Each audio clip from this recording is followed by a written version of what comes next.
So, Piggy, if I asked you, like, a couple of years ago, what you thought of, like, Kim, Denise, Patrick, you know, that kind of family, do you reckon you would have really had much of a good response to it? Except for Patrick, no, because I was never even when I was a child. Whenever EastEnders would be flickered on the TV, like, you know, because my mum essentially was in the kitchen and I would be left in front of the TV for most part of it. So even if I flickered on the RTE1, I'd see Denise. I remember vividly there was an episode where Denise dies, but is not dead. Yeah. I remember that. And I was never a fan of Denise. And then when I started flickering it on and off throughout late 15, 16, 17, I was an okay fan of Kim. Patrick was the only one I cared for. Yeah, so, I mean, the point being that my angle is that the Fox-Truemans, the kind of, and the Brannings, I don't know, something that's kind of all intertwined. Kim, Denise, Patrick, Howie, Denzel, and Jack, Amy, and Ricky have all actually banded together to become a pretty good family unit. And I would argue that at this point they've carried the show for months. Because under the new writers, I mean, first, the new writers have actually nailed EastEnders comedy. It's actually been funny. It's not just been mindless comic relief, like, it's like, oh, Kim's here, Kim's gonna say something outrageous and then go, oh, do me a favour, and then there we are, that's Kim's bit for the week.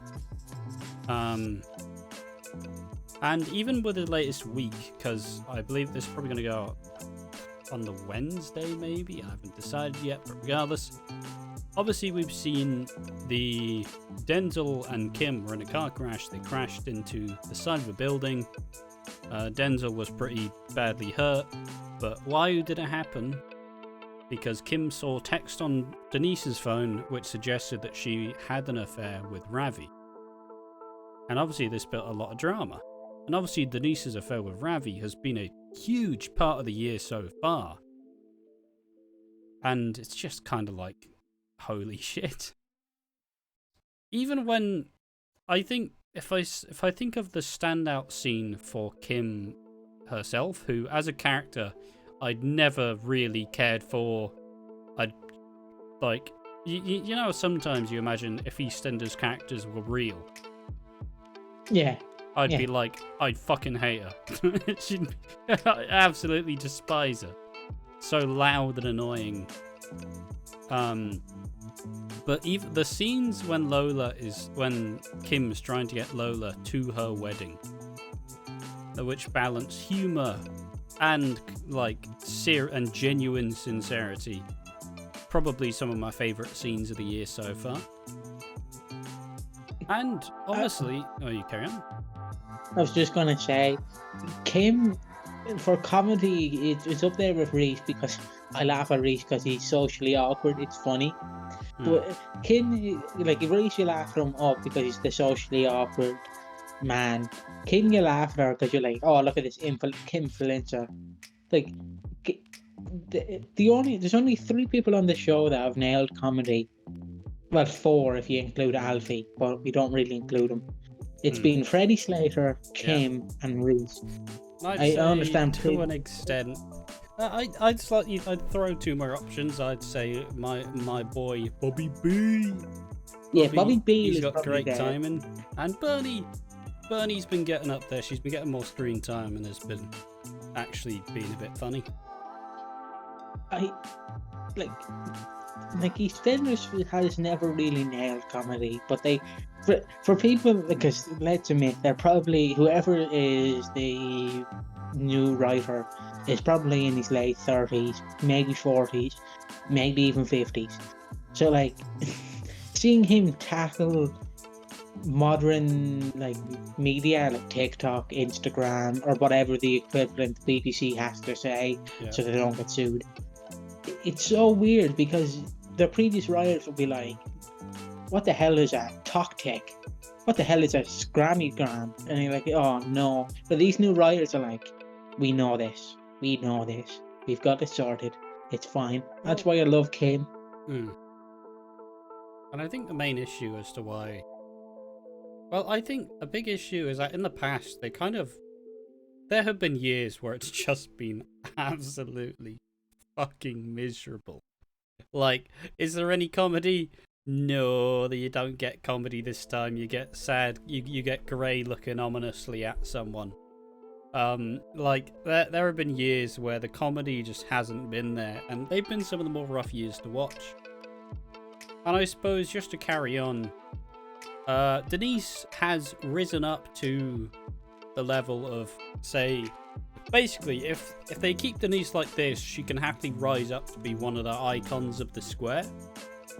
Because obviously what she fell into this boring suburban, like, civil partnership with Jack, where all they do is just are vaguely not upset with each other. They're not happy. Like, they're not having a good time. They just exist until they die. But they've risen up Denise to the level that she that the actress rightfully deserves to be, because she's now getting genuine storylines again. She's one of the 6 women that are involved in the Christmas episode, isn't she? Yes, she is. That's just... Well, no, this could backfire on me, and if it backfires, I'm sorry. But to me, if you're a part of the 6 women who are featured heavily throughout the year, I understand people are going to go, wait, Suki hasn't really been heavily featured, except for being in a relationship. But to me, if you're a part of that 6-woman group, then you know that your character throughout the year is going to be given top-notch storylines. Yeah. Like Nick, basically, you know what I mean? Yeah, everybody gets the Mick treatment. Yes.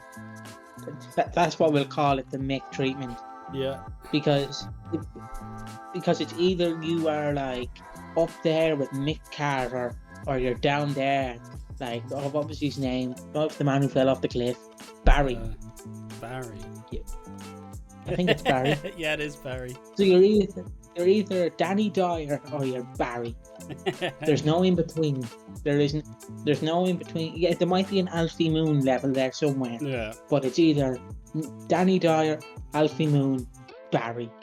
And I suppose you don't want to be near Barry. You want to be near the Danny Dyer. Definitely. And to carry on even further, they've also absolutely driven Patrick's stock up completely. Because you want to know what they haven't done? They haven't just made him sit there and go, yeah, man, and just carry on. Don't know if you're allowed to make the joke, to do the line, but that's all he did. It's all he did since he had a stroke the other year, since he was with Cherie. But otherwise, he was just happy to be there. But what's he doing now? Now he's like that granddad to everyone on the square. You know, he sits you down and goes, hey, listen, all right, what's up? And then gives some wise advice. He's taken the Dot Cotton role, and he rightfully deserves to be there.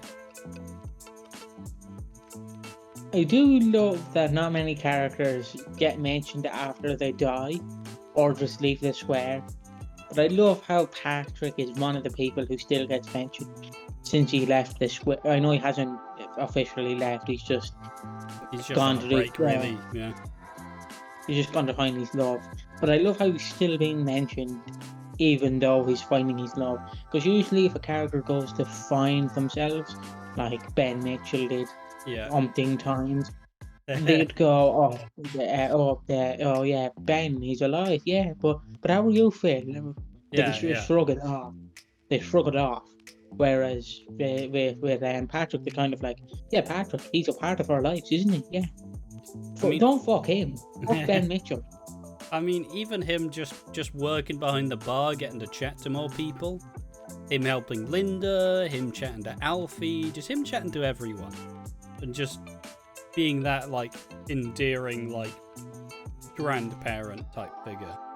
And even let's shed some light on even Denzel. Well, I'd say Denzel and Howie grouped into one, for the most part, have been comic relief. But like we've said earlier, this week's been emotional. It's been serious, and they've both risen up to the occasion and delivered a pretty good performance. Like, something that's really hard to do in soap acting is it's hard to like show that there's warmth between the characters. Yes. It's like it's why Harvey, despite on the front seems so boring, as a character, and the actor manages to do it perfectly, he comes across as so genuine. Like he's not like he never comes across as like harmful or intentionally mean. He's genuine. And that's what Howie and Denzel have managed to get through in this week. And it's, yeah. Like, I thought I wasn't going to like him, but they added a bit of depth.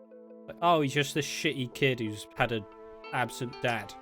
You know, now he's going to fuck about with Amy and... Wouldn't really say fuck about and Amy in the same sentence, considering she's a minor. Well, and it's the other person EastEnders and lesser things have happened. And considering that the last time a 12-year-old character fucked about, they got pregnant. So I wouldn't really put that in the same sentence. But regardless, you know, he's had a bit more depth. And like I said, they have, and I suppose the one main stickler has been Jack. Jack has been an absolute gobshite, really. Yeah, he's been garbage. He's just been, I need to work. Why aren't you happy, Amy? It's like, alright, stop being so one note, please. But you know, that's obviously to egg the storyline on. We need Max back. We need the Shagger himself, Maxie Brannon back. I mean, I'd welcome him back under this, right, and he'd get to do more stuff. But yeah, I mean, ultimately, it's a nice surprise that this year was, well, so far this year, this first season has been dominated by the Fox-Truemans, a family that for the most part felt, I suppose actually we've forgotten about one character, we've forgotten about Chelsea, who has been... She's not important. she's the actress has done a great job at doing these slightly less serious storylines, being there for Whitney, and this current bit with Ravi, where moments where you feel like it could be genuine, and moments where you're not sure whether Ravi's just using her to get by. It's been good. It's been good. But yeah, so... Actually, you forgot another Truman character. Who? Jordan. Great. Plays a toddler fantastically. Doing a great job. Keep it up, lad. Best actor on the show. But yeah. What do you think of the Fox-Trueman clan? Do you think that they have... I personally think they've been given a facelift. What do you think? Do you like Denise, Patrick, Chelsea, Jack, Amy, Denzel, and Howie? I think I got everyone. I don't know if I said Kim. But do you like the family? Do you think they've been given a revival? Tell us what you think in the comment section down below. I have been Ash from Watching Walford, and I've been joined by Piggy. From Watching Walford. Indeed. And obviously tell us what you think in the comment section down below. Make sure to subscribe to this channel, like the video, and as we said before, just give us your comments.